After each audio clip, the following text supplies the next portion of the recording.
చాలా కాయలు ఉన్నాయి పైన.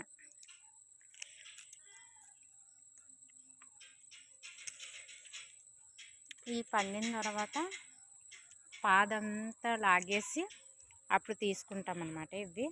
ఎందుకంటే కొయ్యడానికి ఏరడానికి అవ్వదన్నమాట. డొంకంతో అది తీసుకోవాలి.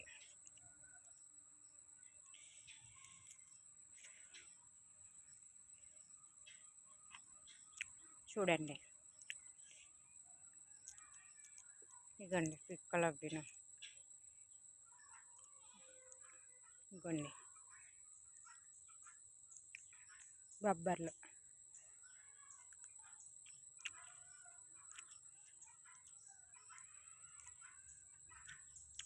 ఉడికించుకొని తింటే చాలా బాగుంటాయి ఇవి.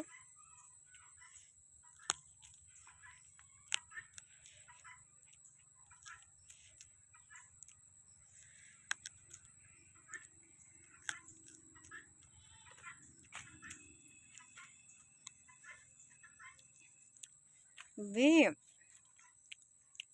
చిలకడ దుంపలు. ఇగోండి ఇవి మళ్ళీ ఒక 2 months అయితే దీంట్లో దుంపలు అవి వస్తాయి అన్నమాట. చిలకడ దుంపలు సేమ్ ఎలా అంటే గోంగూర ఆకుల టైప్లో ఉంటాయి అన్నమాట. ఇవి గోంగూర టైప్లో ఉంటాయి. ఒక్కటి నాడితే చాలు మొత్తం వచ్చేస్తాయి. బోల్డ్ దుంపలు వస్తాయి అన్నమాట. ఎర్ర దుంపలు, చిలకడ దుంపలు అంటారు కదా అవి. దీంట్లో రకాలు కూడా ఉంటాయి. వైట్, రెడ్, పింక్ టైప్లో కూడా ఉంటాయి అన్నమాట. ఇవి చాలా బాగుంటాయి.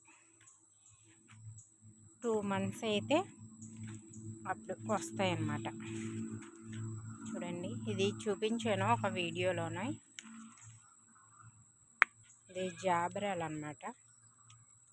ఇది నెయిల్ పాలిష్ అవి తయారు చేస్తారంట. దీంతో కలర్స్ తయారు చేస్తారంట. వీటితో చూపిస్తాను. ఇవ్వండి,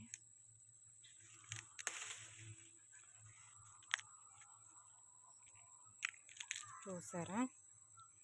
ఇది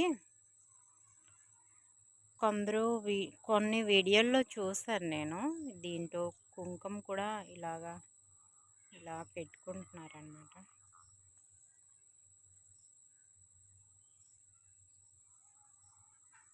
చాలా బాగుంటుంది ఇది.